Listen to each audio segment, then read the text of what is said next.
Hey, good morning, guys. Today is Monday, May 11th, and today is day 34 of our distance learning initiative. And this video is for my crime and justice classes. Hey, guys, good morning. How are we? Hope you guys all had a great weekend. Hope everything is going as well as it possibly can. I know we are getting very close to the end here in terms of school. So, with that being said, before I even get into the work, I want to let you know what you can expect for the remainder of this year. Okay. First thing is, this is going to be the last week that I'm going to be giving you guys a written assignment, and I'm going to ask you to send it back. Okay. So we're going to be doing a current event this week, and that's going to be it. The next couple weeks, we're going to be talking a little bit and going over the O.J. Simpson trial. Based on the survey that I had, 100% of you actually have Netflix. So that's kind of great. So what we're going to do is this week, we're going to introduce trial procedure, talk about the criminal trial process. Then next week, we're going to start the O.J. Simpson trial. What I am going to do is this. With each week, I'm going to assign certain episodes of the People versus O.J. Simpson documentary. Then what I'm going to do is I'm going to release videos. I'm going to put my own videos up of me just talking about different stages, what's real, what's not real, as an introduction to each week. Okay, and so these are things that you're going to be able to look for. Highly recommend watching the series. There is a tremendous amount for you to learn, especially from a trial procedure and just criminal procedure standpoint, as well as just the fact that this trial took place in the early 90s, mid 1990s. It is now 2020, and we are still using information and still making decisions.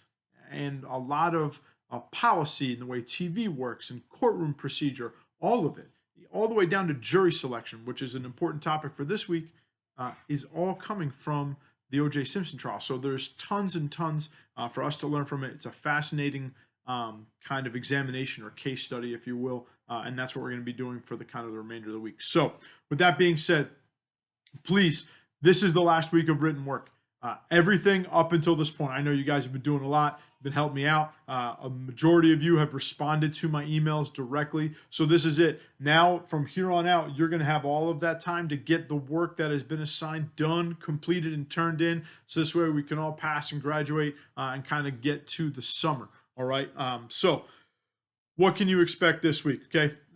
First, I've shared with you guys a PowerPoint on the arrest to appeals process, right? This is the entire process. If you get arrested, and I'm sure none of you will, okay? If you get arrested, what is going to happen, right? Well, after I get arrested, well, I know that's the first thing in the process, but then what happens after that? Okay, well, I'm going to get arraigned, might have a preliminary hearing. Maybe you did something really bad and you have to go to a grand jury trial. Let's hope not. Okay, what is the grand jury trial? How does that kind of work? What does it mean when someone gets indicted? Because that's a word that we hear all the time. I talked a little bit about this in the beginning of our crime and justice classes, but obviously I was saving it for this unit because this is the whole lead into the OJ. You're going to read about plea bargaining. Remember, a plea, and a majority of you have seen like crime shows, so you probably know what all of this stuff is already. You've just never heard it referred to as the arrest to appeals process. But plea bargaining is the ability for the accused, okay, to negotiate with the prosecutor's office to either agree to a guilty plea or whatever it is in exchange for a lesser sentence. There's a lot of criticism of plea bargaining, but plea bargaining is actually a really good thing. It's a good thing because it's efficient. And as an economics guy, like I really do like efficiency. So why is it efficient? Well, we know that their criminal court systems are so backed up. There's tons of expense and resources being used on a lot of these trials. If you can get an accused to admit their guilt to the crime because you have an overwhelming amount of evidence or they're afraid to go to trial, whatever it might be, then you can take the guilty plea. You can eliminate the traffic inside of the courtroom system, right?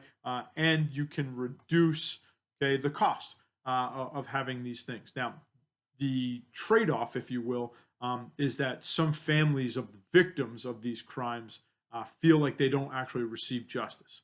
There's no courtroom procedure. There's no trial procedure. They're not found guilty. They just admit to it and they get off with a lesser sentence. So that's kind of a trade-off, but the idea of plea bargaining is a good idea. All right. Then it's going to talk about the pre-trial activity. Pretrial activity is also known as the period of discovery, right? We learned about discovery a little bit when we watched Fracture in class, okay? But discovery is just a period where it's perfect information sharing, right? All of the information that the prosecution gets, they're going to share with the defense and vice versa. So this way, there's no surprises when it comes to the trial day. Now, little foreshadowing when we get to the O.J. Simpson case, Johnny Cochran's office and Robert Shapiro's office did not coordinate properly the day before opening arguments, right? So the day before opening statements, they didn't file all the paperwork properly. They left a number of witnesses off of the prosecution's witness list, which you cannot do. Instead of disclosing that right away, they tried to get away with it in court, and somebody took the blame, and that actually did happen. And that's how the trial started. The trial was an absolute circus. It starts like that. It's a circus before it, and it just kind of tumbles and really gets away from everybody. It's fascinating stuff to watch. Okay, after the discovery period, you get to the point where we're talking about selecting jurors. Now, I've shared with you guys like a 2.5-minute video about jury selection. It's a great watch. Really recommend watching it. I'm going to talk a little bit about it here, but you should still watch the video. Okay, so the jury selection process is what we call voir dire. And now in voir dire, it's Latin for speak the truth. Okay, and what it means is you're going to kind of answer a number of questions to see if you are fit to be a juror for the trial, right? And you can be excused for a whole number of things, but you cannot be excused because of your race or ethnicity, right? Or even religion. But like if you, for example, the O.J. Simpson trial, jurors had to answer like 100 pages. Actually, this is the second O.J. trial. The second O.J. trial where he was put on trial in Las Vegas, okay, for his memorabilia involvement. Had like 120 question. Pretty much like voir dire, like questionnaire, because it's so difficult for someone like O.J. Simpson, even like during the original trial, but after the first trial, to find somebody who does not know O.J. or have any specific bias against him, or bias towards him, whatever it might be, right? And so these are things that you have to look at. During this process, attorneys can actually challenge jurors. It's like a challenge flag in the NFL, right?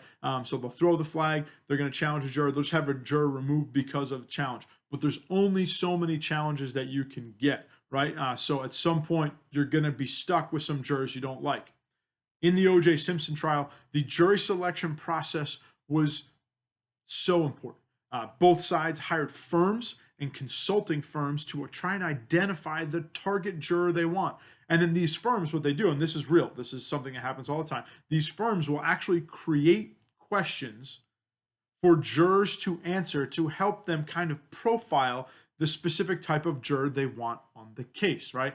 So I remember, and you'll see this during the O.J. Simpson Netflix, but they referred to one of the jurors, the defense team, I should say, F. Lee Bailey specifically refers to the one juror as the demon, right? They said that she's the toughest juror that they have to crack. She even boasted during voir dire, right, that she turned an 11-1 jury to 12-0 and flipped the conviction. And so that's like a nightmare scenario for a defense team. So they refer to her as the demon. So these are things that are really important in the O.J. Simpson case, and we'll get to this later, but the O.J. Simpson case, both sides actually started digging up dirt on their jurors to have them removed during trial, and it came to the point where they had removed so many jurors they actually ran the risk of having a mistrial and doing the whole thing all over again. Obviously, in hindsight, maybe the prosecution should have done that, but who knows? Okay, so that's jury selection, that's voir dire. After that, we just go into the normal trial procedure, right? You have opening arguments, you have oral arguments, prosecution, defense, go back and forth. I shared a video with you guys on YouTube that kind of talks about what happens with direct examination, cross-examination, then redirect examination. That gets into closing arguments, and then the jury deliberates. In the other video I shared to you about jury selection, what is it like to be on a jury? What is it like to kind of go through the process? And then when you are selected and you sit, well, what is deliberation like? Okay, so the U.S. court system's actually put out an awesome video. Again, very, very short. You should really, really watch it, because once you are all 18, okay, you are then going to be enrolled for jury duty, and it is your civic duty, and it's very difficult to get out of. So make sure you check that out, and we'll talk about that. Okay.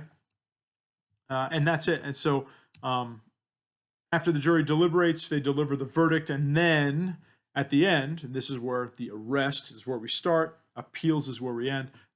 After the whole verdict is given, okay, you have a right to appeal within, I believe it's like 30 days of the verdict.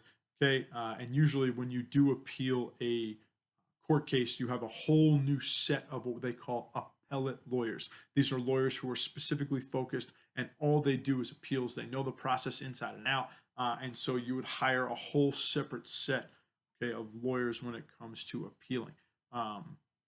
So yeah, that's it. All right, so that's what we're looking at for this week.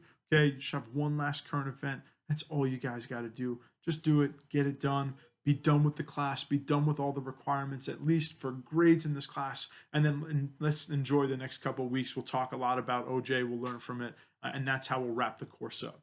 Okay, I miss you all very much. I hope you guys are all doing well. As always, if there is anything that you need, please let me know. Hope you guys have a great week. I have office hours this week on Wednesday and Friday from 11 to 11:45. Okay, if you need anything, just hop in. You have any questions, whatever it might be, you want to say hello, whatever it is. Okay, pop in on those 2 days. The links to the Zoom invites are on Classroom. Have a great day, guys. We'll see you tomorrow.